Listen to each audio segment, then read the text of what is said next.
မေနေတဲ့တတ္တဝါတို့အတွက်အပေပုံဟာအမြဲနေရအိမ်တဲ့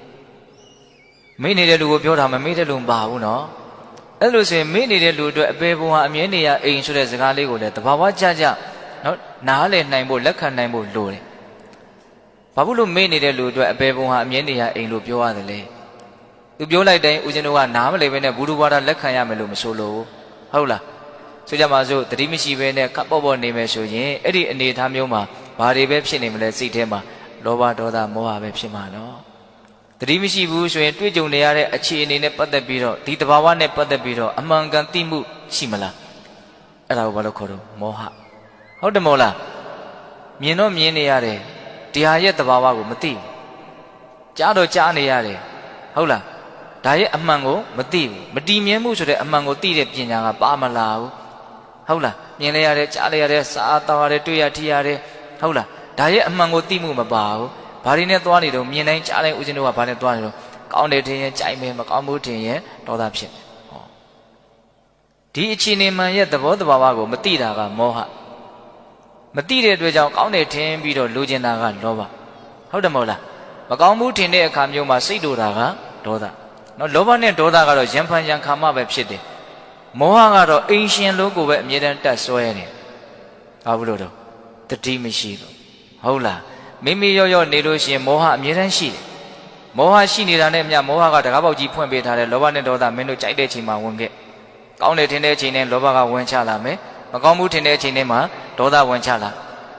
အဲ့လိုဆိုရင်ဦးဇင်းတို့တတိမရှိဘဲနဲ့နေတဲ့အချိန်တိုင်းမှာလောဘဒေါသမောဟနဲ့နေတယ်ဆိုတာအရင်မှမထင်ရှားဘူးလားလောဘဒေါသကတော့ရံဖန်ရံခါမှဟုတ်လားမောဟကတော့အမြဲတမ်းလိုရှိ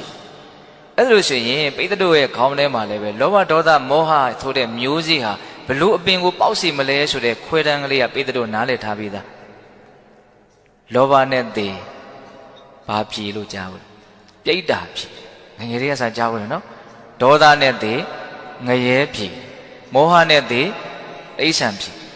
ဒါလေးကိုလည်းတဘာဝကြကြလက်ခံနိုင်ဖို့လိုသေးတယ်ဆိုကြပါစို့လောဘဆိုတာဘယ်လိုသဘောရှိတော့လောဘဆိုတာစားလောင်မှုတ်သိတဲ့သဘောရှိတယ်အာယုံကိုစားတာ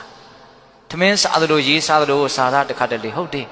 ဒါကြောင့်ပိပါဒဆိုတဲ့စကားလုံးနဲ့လည်းမြတ်စွာဘုရားလောဘကိုပုံဖော်ဟောတာရှိတယ်ပိပါဒဆိုတာစားလောင်မှုတ်သိခြင်းကိုရီးယားကလေးဗာလေးများကြည်ကနေမင်းမြန်းပြတ်သွားတယ်ဆိုဘလောက်စားတော့ဒုက္ခကိုအကြီးကျယ်ရောက်ဟုတ်လားစားတာနော်မကြားရမနေနိုင်မကြည့်ရမနေနိုင်စားတာလောဘဆိုတာဘယ်လိုသဘောရှိတော့စားတဲ့သဘောရှိတယ်ဒါနဲ့ရင်ပြိတ္တာဆိုတာကောဘယ်လိုဘဝမျိုးလဲ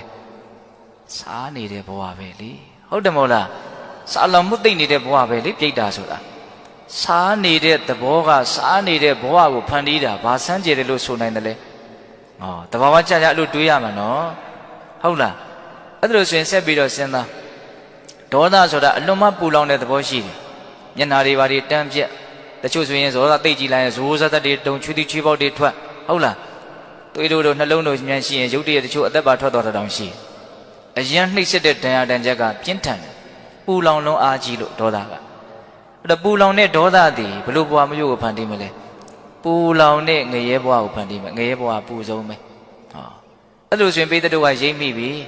ဘာမှမသိတဲ့မောဟသည်ဘာမှမသိတဲ့တိရစ္ဆာန်ဘဝကိုဖန်တီးတယ်ဘလောက်တဘာဝကြဟုတ်လားဒါကြောင့်အပ္ပမာဒနဲ့မနေနိုင်သမျှကလပ်ပတ်လုံးဟုတ်လားပမာဒဆိုတဲ့မေ့လျော့မှုလွှမ်းမိုးပြီးတော့နေသမျှကလပ်ပတ်လုံး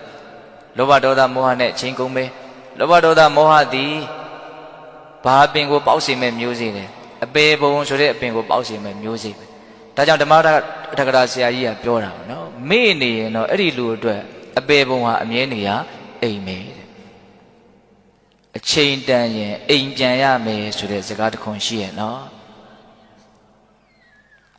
အချိန်တန်ရင်ကိုပြန်ရမယ့်အိမ်ဟာဘလို့အိမ်လဲဆိုတာကိုတွေးကြည့်ဖို့လိုမယ်ဘယ်သူပေါ်မှာမူတည်မတော့ကိုပေါ်မှာမူတည်မှာနော်ကိုကမိမိရောနေမယ်ဆိုရင်တော့ကိုပြန်ရမယ့်အိမ်ဟာအပေပုံပဲမိမိရောမနေဘူးသတိလေးနဲ့နေမယ်တကယ်ကိုဂယုစိုက်ပြီးတော့နေမယ်ဆိုရင်တော့ကိုပြန်ရမယ့်အိမ်ဟာအပေပုံမဟုတ်ဟုတ်လားဒါကြောင့်ပိဋကပေါင်းသူတော်ကောင်းတို့ကိုပြောချင်တာကအကုသိုလ်အကြီးတွေကိုလုပ်နေမှဆင်းရဲဒုက္ခအကြီးကြီးတွေဖြစ်အောင်လုပ်ရရောက်တဲ့အတွက်ကြောင့်ကိုဟာကိုယ့်ရန်သူဖြစ်သေးတာမဟုတ်သေးဘူး